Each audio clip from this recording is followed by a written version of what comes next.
Mr.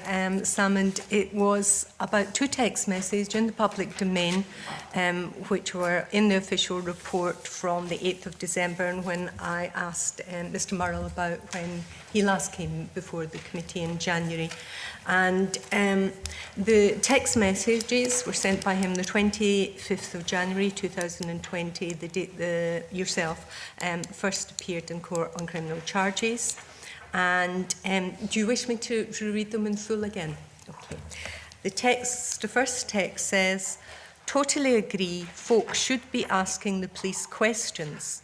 Report now with the PF on charges which leave police twiddling their thumbs." So good time to be pressurising them. Would be good to know Met looking at events in London. And the second text says, TBH, and I presume that's to be honest, the more fronts he is having to firefight on, the better for all complainers, so CPS action would be a good thing.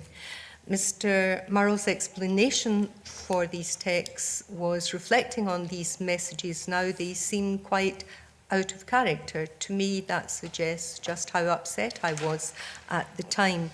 Now, given both Mr. Murrell and the First Minister, when she spoke to Parliament about them, seem to accept these as quite reasonable explanations, I wondered if there was some doubt in your mind about the credibility.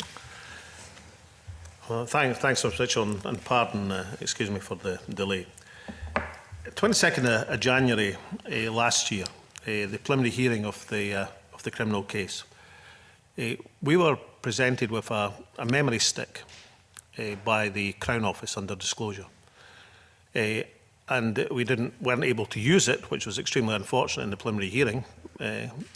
And the next day, I think it was, in the offices of Levy and McRae, we went through a series of messages.